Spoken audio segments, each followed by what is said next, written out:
नमोस्तु आचार्य भगवान, नमोस्तु आचार्य भगवान, नमोस्तु आचार्य भगवान। आचार्य भगवान, मेरे एक जिज्ञासा है, बहुत लंबे समय से है कि यह जीव भव से चारों गतियों का भ्रमण करता आया है। कभी नरकों का दुख भोगा इसने, कभी स्वरूप का सुख भी लिया है, त्रिगिंच गति के दुख भी उसने सहे हैं और नरक गति के नरक निगोद में बहुत गया है।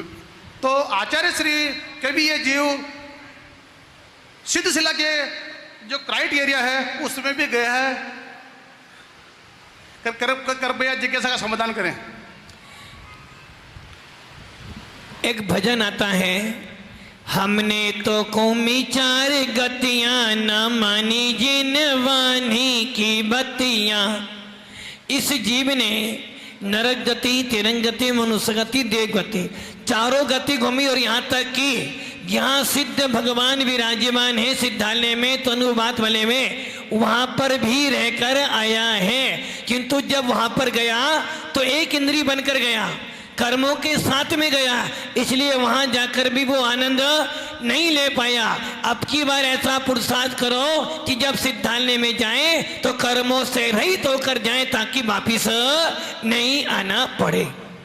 आचार्य श्री, एक और जिज्ञासा है कि जैसे ये व्यंतरवासी देव होते हैं, ये दुख देते हैं और पारिवारिक बहुत से दुख उनसे हो जाते हैं, तो अपन वैष्णव संप्रदाय में जाते हैं तो उनके टोना टोटिया करके कुछ ऐसा करते हैं, लेकिन आपने जैन संप्रदाय में भी कुछ ऐसा इनका उपाय है क्या?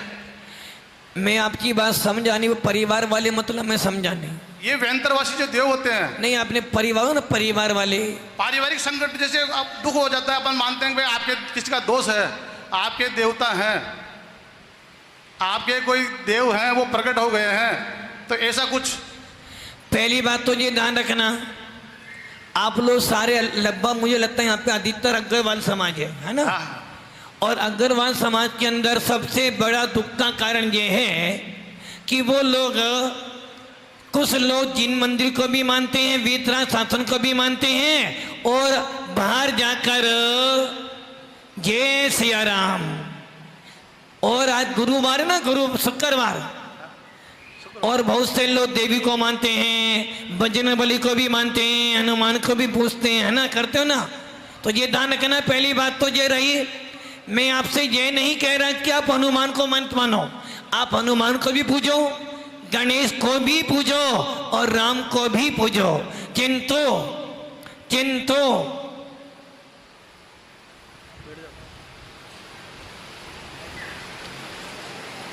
पीछे बैठो, पीछे। ओम ओम ओम। सविता जी इधर आ जाओ।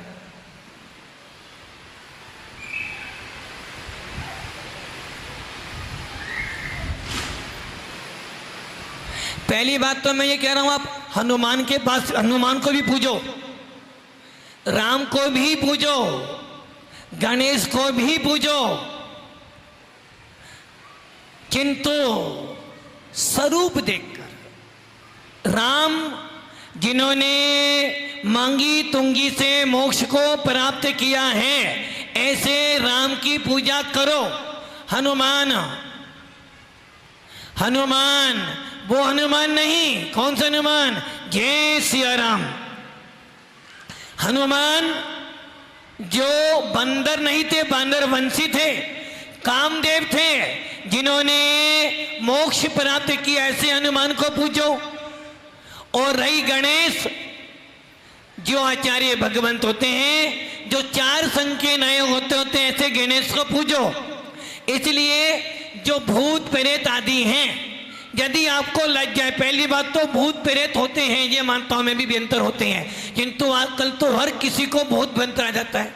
बहुत से लोग तो नाटक करते हैं और कुछ के आते भी हैं। जैन समाज में जिनको भी भूत प्रेत लग गया हो, सबसे अच्छा उपाय, आप नमोकार मंत्र का पाठ मजबूती से करें, और जिसको व्यंतर बाधा लगी है, उसकी यदि महिला है तो उसकी चोटी जबरदस्ती से पकड़ लो अच्छी तरह, और या उसकी छोटी उंगली पकड़ लो और नमोकार मंत्र बोलो अच्छी तरह से, या फिर भत्तांबर का पाठ पढ़ाओ, तो सारे भूत व्यंतर अपने आप भाग जाएंगे। जो कि नमोकार मंत्र से बड़ा कोई मंत्र नहीं हो सकता, किंतु आपकी श्रद्धा नमोकार मंत्र पे नहीं होती, आपकी श्रद्धा भारत वाले मंत्रों पे ज्यादा हो। तो जिनको भूत परे तो मेरे पास आ जाना।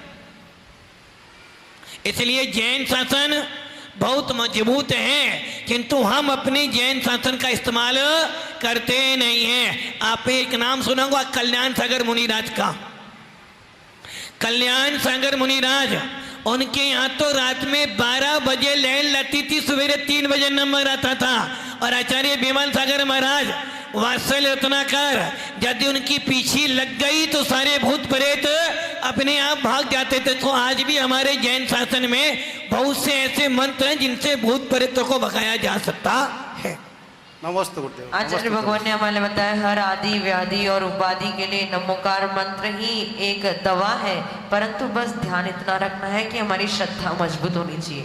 ये जितने भी बच्चे यहाँ वहाँ घूम रहे हैं, धर्म सभा में विघ्न डाल रहे हैं, उन सबको नीचे बिठा दो, नहीं तो उनके ज्ञानावरणी कर्म का बंद हो गया तो उनके ज्ञान में कमी आ जाएगी। जितने भी माता पिता सुन रहे हैं अपने बच्चों को नीचे बिठा दीजिए। आगे बढ़ते हैं एवं बुलाते हैं